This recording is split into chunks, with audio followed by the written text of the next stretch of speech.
बघूया 100% बातम्या। उद्धव ठाकरे 2 दिवस विदर्भाच्या दौऱ्यावर होते। सोमवारी नागपुरातल्या सभेत उद्धव ठाकरेंनी उपमुख्यमंत्री देवेंद्र फडणवीस यांच्यावर जोरदार टीका केली। ठाकरेंनी फडणवीसांचा उल्लेख नागपूरचा कलंक केल्याने राज्याचं राजकारण तापलंय। उद्धव ठाकरे यांनी उपमुख्यमंत्री देवेंद्र फडणवीस यांचा उल्लेख नागपूरचा कलंक केल्याने भाजप आक्रमक झाली आहे। राज्यात अनेक ठिकाणी भाजप कार्यकर्त्यांनी उद्धव ठाकरेंचा प्रतिकात्मक पुतळा जाळून आंदोलन केलं। उपमुख्यमंत्री देवेंद्र फडणवीस यांनीही ट्विटरवरून उद्धव ठाकरे यांना कलंकीचा कावीळ असं संबोधत 8 मुद्दे मांडत ठाकरेंवर पलटवार केला। तर भाजप प्रदेशाध्यक्ष चंद्रशेखर बावनकुळेंनी ठाकरेंचा कलंकित करंटा असा उल्लेख करत इशारा दिलाय। कलंकित करंटा उद्धव ठाकरे हा त्या लोकांना साथ देणारा, काँग्रेसच्या लोकांना राजकीय परिस्थितीचा फारच विपरीत परिणाम झालेला दिसतो। कदाचित त्यांना मानसोपचार तज्ञाचा सल्ला घ्यावा लागेल। भाजपच्या टीकेनंतरही ठाकरे वक्तव्यावर ठाम असून भाजप नेत्यांनाच काही सवाल केलेत। कोणाच्या तब्येतीवर न बोलता, कोणाच्या कुटुंबावर न बोलता तरी सुद्धा तो कलंक नाही लागत। तर माझं म्हणणं आहे की ही लोक कलंक आहेतच। या आरोप प्रत्यारोपांमुळे आगामी काळात ठाकरे गट आणि भाजपमधला संघर्ष आणखी पेटण्याची चिन्ह आहे। महायुतीचा मंत्रिमंडळ विस्तार, राष्ट्रवादीच्या 9 मंत्र्यांच्या खाते वाटपाचा तिढा अजून कायम आहे। या सगळ्याबद्दल बैठकांचा सिलसिला सुरू आहे। दुपारी फडणवीस यांच्या निवासस्थानी पुन्हा बैठक पार पडली। सोमवारी रात्री उशिरा मुख्यमंत्र्यांचं निवासस्थान असलेल्या वर्षा बंगल्यावर मुख्यमंत्री एकनाथ शिंदे, उपमुख्यमंत्री देवेंद्र फडणवीस आणि उपमुख्यमंत्री अजित पवार यांच्यामध्ये तब्बल 1.5 तास तिघांमध्ये चर्चा पार पडली। राष्ट्रवादी काँग्रेसकडून चांगल्या खात्यांची मागणी होत असल्यानं महायुतीचा विस्तार लांबण्याची शक्यता आहे। भुजबळ वळसेंना साजेसं मंत्रिपद मिळावं अशी मागणी अजित पवारांनी शिंदे फडणवीसांकडे केल्याची माहिती आहे। अजित पवार गट खात्यांसाठी आक्रमक झाल्यानं उद्धव ठाकरेंनी शिंदे गटाला टोला हाणलाय। राष्ट्रवादीचे किती झाले? म्हणजे मिंदेच्या नाकी 9 आले। एकूणच मिंदे काय भाजपच्या नाकी 9 आलेत ना आता। उपमुख्यमंत्री अजित पवार त्यांच्या सहकारी मंत्र्यांची समजूत काढत असल्याची माहिती असून लवकरच भाजप आणि शिवसेना मंत्र्यांचा शपथविधी पार पडणार आहे आणि खाते वाटपात भाजप शिवसेनेचा वर्चस्व असू शकतो अशी सूत्रांची माहिती आहे। जवळपास गेल्या 2 ते 2.5 वर्षापासून प्रलंबित असणाऱ्या राज्यपाल नियुक्त 12 आमदारांच्या नियुक्त्या होण्याचा मार्ग आता मोकळा झालाय। या संदर्भात सर्वोच्च न्यायालयात झालेल्या सुनावणीत सरन्यायाधीशांनी नियुक्त्यांबाबत महत्त्वाचे निर्देश दिले। त्यामुळे लवकरच राज्यपाल नियुक्त 12 आमदारांची नियुक्ती होण्याची शक्यता आहे। राज्यपाल नियुक्त 12 आमदारांच्या नियुक्तीवरची स्थगिती सर्वोच्च न्यायालयानं तुर्तास उठवली आहे। याचिकाकर्ते रतन सोहली यांना याचिका मागे घेण्यास सर्वोच्च न्यायालयानं परवानगी दिली आहे। त्यामुळे नियुक्तीवरची स्थगिती तुर्तास उठली आहे। तसंच यातले दुसरे याचिकाकर्ते सुनील मोदी यांना न्यायालयानं दाद मागायची असल्यास नवीन याचिका दाखल करायला सांगितली।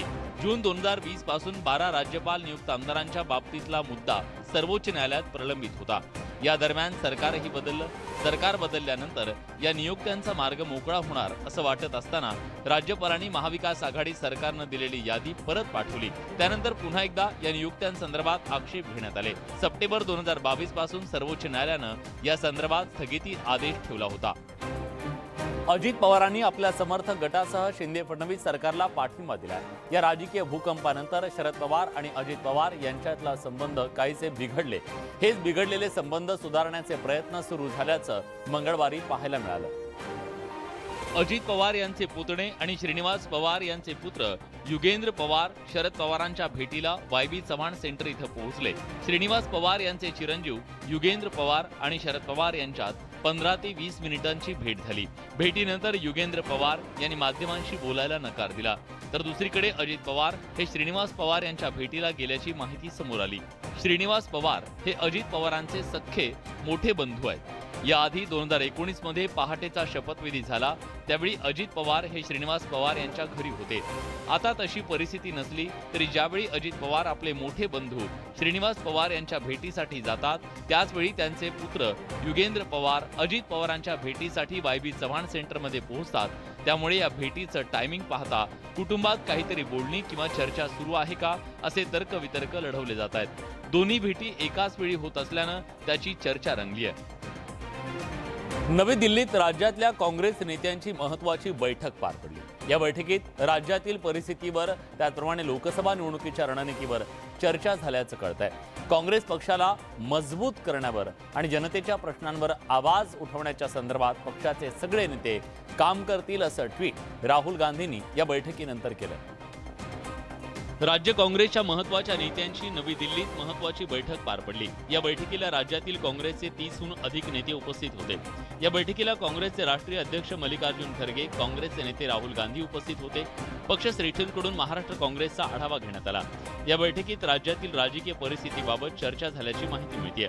या बैठकीत आगामी लोकसभा निवडणुकीच्या रणनीतीबाबत चर्चा झाल्याची माहिती मिळते.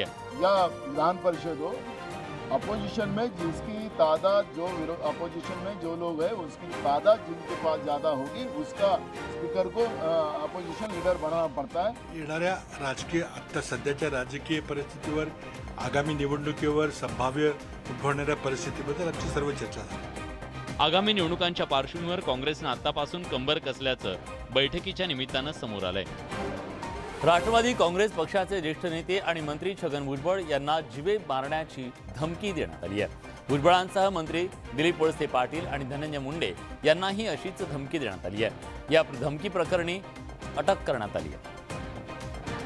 राज्याचे मंत्री आणि राष्ट्रवादीचे नेते छगन भुजबळ यांना जीवे मारण्याची धमकी देण्यात आली आहे. त्यांच्या कार्यालयातील एका कार्यकर्त्याच्या मोबाईलवर फोन करून ही धमकी देण्यात आली आहे. धमकी देणाऱ्यानं छगन भुजबळ यांना जीवे मारण्याची सुपारी मिळाल्याचं सांगितलं. वसंत पाटील बोलतो, त्यांना मारायची सुपारी मिळाली, त्यांना उद्या मी मारणार. आपण सांगून काम करतो म्हणून मी तुम्हाला सांगतो. मोबाईल नंबरच्या आधारे प्रशांत पाटील या व्यक्तीला महाडमधून पुणे पोलिसांनी अटक केली आहे.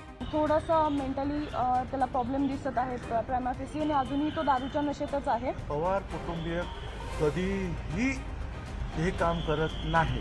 धमकीच्या पार्श्वभूमीवर मंत्री छगन भुजबळ यांच्या सुरक्षेत वाढ करण्यात आली आहे.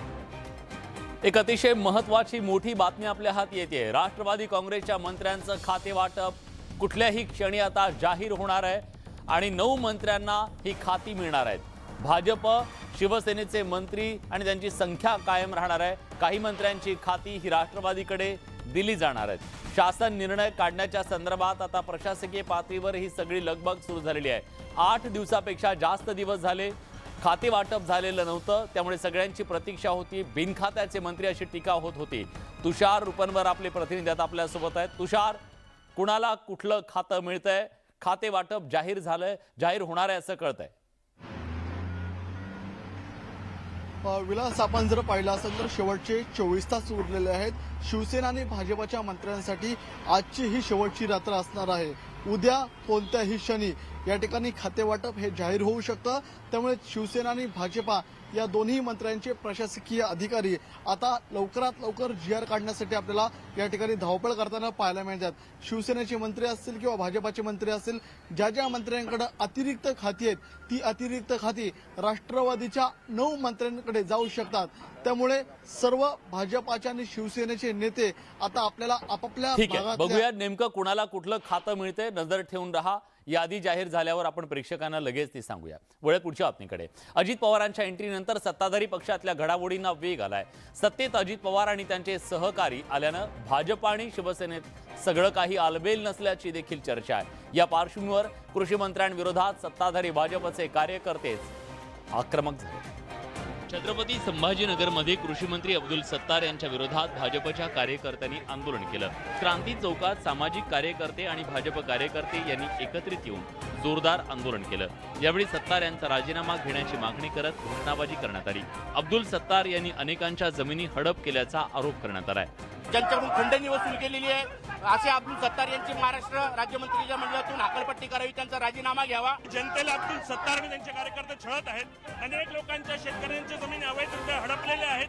या आरोपांप्रकरणी कृषी मंत्री अब्दुल सत्तार यांची भूमिका प्रतीक्षेत आहे. मात्र शिंदे फडणवीस सरकारमध्ये राष्ट्रवादीची एंट्री झाल्यानंतर हे आंदोलन म्हणजे शिवसेनेला भाजपचा आणखी एक धक्का मानला जातोय. विभागानं काढलेल्या परिपत्रकामुळे मोठा गोंधळ निर्माण झालाय. आदिवासी विकास विभागानं आश्रमशाळांमधील विद्यार्थ्यांसाठी हे परिपत्रक काढलंय. परिपत्रक काढताना प्राथमिक मुलांचा कितपत विचार करण्यात आला असा प्रश्न निर्माण झालाय. कारण या परिपत्रकानुसार आश्रमशाळांमधील विद्यार्थ्यांची दिनचर्या सकाळी 6 वाजल्यापासून रात्री 9:15 पर्यंत सुरू राहणार आहे. तसंच या मुलांच्या जेवणाची वेळ दुपारी 12:30 आणि संध्याकाळी 6:30 अशी ठेवण्यात आली आहे। याचाच अर्थ असा की संध्याकाळी 6:30 वाजता जेवण केल्यानंतर विद्यार्थी दुसऱ्या दिवशी दुपारी 12:30 वाजता जेवतील। 2 जेवणांमध्ये 18 तासांचं अंतर राहणार आहे। तसंच वैद्यकीय शारीरिक विकासाच्या दृष्टीनं ते योग्य असेल का हा सुद्धा प्रश्न उपस्थित होतोय। यासोबत शाळेतील शिक्षक आणि शिक्षकेतर कर्मचारी यांना किमान 15 तास काम करावं लागणार आहे। मुलांना वर्किंगमध्ये ठेवलं जाते आणि त्या मुलांच्या कुठल्याही परिस्थितीचा विचार न करता परिपत्रक तात्काळ रद्द करावे। मनाला वाटेल तेव्हा सकाळी येतात आणि निघून जातात आणि त्यामुळे त्यांनी त्या ठिकाणी बेसिकली शिक्षकांनी थांबलं पाहिजे, हा मुख्य मुद्दा आहे। परिपत्रक विद्यार्थ्यांच्या भल्यासाठी आहे का, हे पत्रक काढताना प्राथमिक मुलांचा विचार करण्यात आला का, असा सवाल उपस्थित होतोय। जुलै महिन्याचा पहिला आठवडा सरला तरी अजून मुसळधार पाऊस सुरू झालेला नाहीये। त्यामुळे नाशिक जिल्ह्यात भीषण पाणी टंचाई निर्माण झाली आहे। नाशिकच्या विविध भागात टँकरनं पाणी पुरवठा करण्याची वेळ आली। पावसानं ओढ दिल्यानं नाशिक जिल्ह्यातले शेतकरी सध्या चिंतेत आहेत। बळीराजा चातकासारखी पावसाची वाट पाहतोय। दुसरीकडे समाधानकारक पाऊस न झाल्यानं पिण्याच्या पाण्याचा प्रश्न गंभीर बनलाय, कारण नाशिकच्या विविध प्रकल्पांमध्ये केवळ 27% पाणीसाठा शिल्लक आहे। दुसरीकडे नदी नाले कोरडे ठाक पडलेत, विहिरींनी तळ गाठलाय। त्यामुळे ऐन पावसाळ्यात नाशिक जिल्ह्यातील मालेगाव, येवला, मनमाडसह ग्रामीण भागात पाण्यासाठी वणवण फिरण्याची वेळ आली आहे। ग्रामीण भागातील 103 वाड्या वस्त्यांना 75 टँकरनं पाणी पुरवठा केला जातोय। आणि जेव्हा पाऊस पडत नाही तेव्हा आम्हाला पाण्याची टँकरची गरज आहे। पावसाअभावी पेरण्या खोळंबल्या असून ज्यांनी पेरण्या केल्यात त्यांच्यावर दुबार पेरणीचं संकट ओढवलंय। याशिवाय जनावरांच्या चाऱ्याचा प्रश्न गंभीर बनलाय। आगामी काळात पावसानं हजेरी न लावल्यास नाशिकमध्ये भीषण पाणी टंचाई निर्माण होण्याची चिन्ह आहे। राज्यात वरुण राजानं काही दिवसांपासून विश्रांती घेतली, मात्र येत्या 2 दिवसात राज्यात मान्सूनचा दुसरा स्पेल सुरू होईल असा अंदाज पुणे वेधशाळेनं वर्तवलाय। तसंच शेतकऱ्यांना सुद्धा हवामान विभागानं आवाहन केलं। राज्यात पावसाचं आगमन झालं असलं तरी अजूनही संपूर्ण राज्यात दमदार पाऊस झालेला नाहीये। महाराष्ट्रात सरासरीच्या 23% कमी पाऊस पडलाय। सर्वात कमी म्हणजे 38% पाऊस मराठवाड्यात पडलाय, तर कोकणात पावसानं सरासरी गाठली आहे। अकोला जिल्ह्यात सर्वात कमी पावसाची नोंद झाली आहे। राज्यात गेल्या काही दिवसापासून पावसानं विश्रांती घेतली असली तरी येत्या 13 ते 20 जुलै दरम्यान मान्सूनचा दुसरा स्पेल सुरू होईल असा अंदाज हवामान खात्यानं वर्तवलाय। 13 के बाद देखेंगे ये जो -23 स्लोली ये कम होता जाएगा एवं एक्सपेक्टेड 20-21 के बाद प्रदेश सामान्य बारिश मिलेगा। या दुसऱ्या स्पेलमध्ये मराठवाड्यात हलका, कोकणात मुसळधार तर मध्य महाराष्ट्र आणि विदर्भात साधारण मध्यम स्वरूपाचा पाऊस पडेल असा अंदाज हवामान खात्यानं वर्तवलाय। लवकरात लवकर संपूर्ण राज्यात दमदार पाऊस व्हावा अशी अपेक्षा सर्वसामान्य आणि बळीराजाची आहे। DRDOचे संचालक असताना प्रदीप कुरुलकरांनी घातलेले एक ना अनेक उद्योग आता समोर येऊ लागले। प्रदीप कुरुलकरांवर पाकिस्तानला भारताच्या क्षेपणास्त्र मोहिमांची गोपनीय माहिती दिल्याचा गंभीर आरोप तर आहेच। आता कुरुलकरांच्या अडचणी वाढवणारी आणखी एक धक्कादायक बाब समोर आली आहे। DRDOचे संचालक प्रदीप कुरुलकर यांनी DRDOतील कामांची कंत्राट देताना 2 महिलांचं लैंगिक शोषण केल्याचं समोर आलंय। ATSनं न्यायालयात सादर केलेल्या दोषारोपपत्रात याची माहिती देण्यात आली आहे। DRDOचे संचालक असताना DRDOच्या कॅम्पसमधील वेगवेगळ्या कामांची कंत्राट देण्याचे अधिकार प्रदीप कुरुलकरांना होते। मात्र ही कंत्राट देताना त्यांनी 2 महिलांचं DRDOच्या गेस्ट हाऊसमध्ये लैंगिक शोषण केलं आणि त्यानंतर त्यांना कंत्राट दिल्याचं पीडित महिलांनी दिलेल्या जबानीत म्हटलंय। कुरुलकरांनी मागील वर्षभरात जिथं जिथं प्रवास केला तिथं ATSनं तपास केला। या तपासात मुंबईतील DRDO गेस्ट हाऊसमध्ये कुरुलकर वेगवेगळ्या 6 महिलांना भेटल्याचं CCTV फुटेजमध्ये आढळून आलंय। या महिलांचा माग काढत ATSनं त्यांची चौकशी केली असता त्यापैकी 2 महिलांनी कुरुलकरांनी लैंगिक शोषण केल्याचं ATSला सांगितलं। दिल्ली मेरठ एक्सप्रेसवर भीषण असा अपघात झालाय। या अपघातात एकाच कुटुंबातील 6 जणांचा मृत्यू झालाय। या अपघातात 2 जण गंभीर जखमी झाले असून त्यांना उपचारासाठी रुग्णालयात दाखल करण्यात आलंय। गाझियाबादमध्ये विजय चौकजवळ कार आणि स्कूल बसची धडक झाली। मेरठमध्ये वास्तव्याला असलेलं कुटुंब कारनं राजस्थानच्या खाटू श्याम मंदिरामध्ये दर्शनासाठी जात होतं। त्याचवेळी स्कूल बस आणि कारची भीषण धडक झाली। या अपघाताचं CCTV फुटेज समोर आलंय। या स्कूल बस चुकीच्या दिशेने येत असल्याचं पाहायला मिळालं, तर कार मेरठच्या दिशेने येत होती। तितक्यात दोन्ही वाहनांची धडक झाली. स्कूल बस चालक सीएनजी भरून काही किलोमीटरचा प्रवास वाचवण्यासाठी चुकीच्या दिशेनं बस चालवत होता. बसनं 8 किलोमीटर अंतर कापलं. त्यानंतर बसनं कारला धडक दिली. भाजप आमदार प्रशांत बंब यांचे कार्यकर्ते आणि बीआरएसच्या कार्यकर्त्यांमध्ये तुफान राडा झाला. गंगापूर तालुक्यातल्या लासूर गावात या दोन्ही गटाचे कार्यकर्ते भिडले. विकास कामावरून हा वाद झाल्याची माहिती समोर आली आहे. प्रशांत बंब यांच्या गंगापूर विधानसभा मतदारसंघातील लासूर इथं ड्रेनेज लाईनचं काम सुरू आहे. या कामात घोटाळा होत असून चुकीच्या पद्धतीनं काम करण्यात येत असल्याचा आक्षेप बीआरएस पक्षाचे नेते संतोष मानेंनी घेतला. त्यामुळे त्यांनी थेट कामाच्या ठिकाणी जाऊन काम चुकीच्या पद्धतीनं होत असल्याचा आरोप करत संबंधित कंत्राटदार आणि अधिकाऱ्यांना धारेवर धरलं. त्यामुळे तिथं उपस्थित असलेले प्रशांत बंब यांचे कार्यकर्ते आक्रमक झाले. सुरुवातीला दोन्ही गटात शाब्दिक चकमक आणि त्यानंतर थेट पकडापकडी सुरू झाली. मात्र त्यावेळी उपस्थित असलेल्या पोलिसांनी हस्तक्षेप करत दोन्ही गटाला वेगळं केलं. त्यामुळे सध्या गावात पोलिसांच्या हस्तक्षेपानंतर शांतता आहे. आता बातमी एका लग्नाच्या फसव्या गोष्टीची आहे. लग्नाचा बनाव रचून फसवणूक करणाऱ्या महिलेला मालेगाव पोलिसांनी अटक केली आहे. या महिलेनं आणि तिच्या सोबतच्या टोळीनं आणखी किती जणांची फसवणूक केली याचा पोलीस शोध घेत आहेत. पोलिसांच्या ताब्यात असलेल्या या महिलेवर लग्नाचा बनाव रचून फसवणूक केल्याचा आरोप आहे. या महिलेनं दाभाडीतील एका तरुणासोबत 2.5 लाख रुपये घेऊन लग्न केलं. लग्नाच्या 2 महिन्यानंतर या तरुणीनं घरातून रोख रक्कम आणि सोन्याचे दागिने घेऊन पोबारा केला. यानंतर ही तरुणी मालेगाव भागातल्या एका तरुणासोबत लग्न करत असल्याची माहिती मिळताच तिच्या पहिल्या पतीनं याची माहिती पोलिसांना देत पोलिसांनी सापळा रचून तिला अटक केली.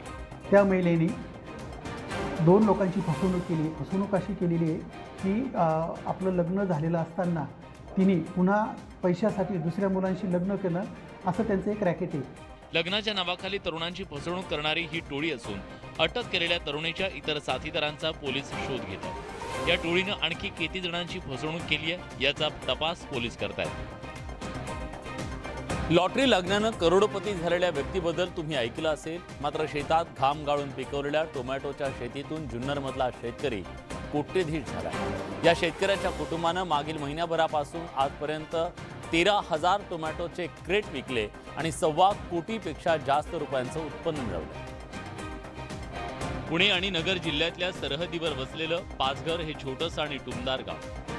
काळीभोर जमीन आणि वर्षभर पाणी, त्यामुळे घरटी कांदा आणि टोमॅटोची शेती केली जाते. या टोमॅटोच्या पिकानं गायकर कुटुंबाचं नशीब पालटलं. मागील महिनाभरापासून आजपर्यंत तुकाराम भायोजी गायकर यांच्या कुटुंबानं 13,000 टोमॅटो क्रेट विक्रीतून 1.25 कोटीपेक्षा जास्त रुपयांचं उत्पन्न मिळवलंय. चांगल्या जुन्या घरात राहत होता तर मोठ्या घरात राहायला लागलो आणि या वर्षी तर टोमॅटोच्या बाजारभावाने उच्चांक केला. आमचं स्वप्न सुद्धा नव्हतं असे बाजारभाव मिळतो म्हणून. गायकर यांच्या टोमॅटोच्या पिकानं परिसरातील 100 पेक्षा जास्त महिलांना रोजगार मिळाला. हे जरी पैसे आता 1.25 करोड जरी आम्ही कमवले असले तरी मागची जर पार्श्वभूमी जर बघितलीच तर 3 वर्षामध्ये आमचा म्हणजे जेवढा आम्ही खर्च केला तोही भेटत नव्हता. पण आम्ही प्रयत्न सोडले नाही, प्रयत्न करत राहिल्यामुळे आज आम्हाला ते यश भेटते. टोमॅटोला चांगला बाजारभाव मिळाल्यानं बळीराजानं मागील 3 महिने केलेल्या कष्टाचं चीज झालंय असंच म्हणावं लागेल. तर राज्यातल्या शेतकऱ्यांना असे सुगीचे दिवस येऊ हीच प्रार्थना. यासोबत बुलेटिनमध्ये आपण इथेच थांबतोय. पण आमचं हे ब्रेथलेस आणि ब्रेकलेस बुलेटिन तुम्हाला कसं वाटतं जरूर कळवा. बुलेटिनमध्ये आपण इथेच थांबतोय. ताज्या घडामोडींसाठी बघत रहा न्यूज 18 लोकमत.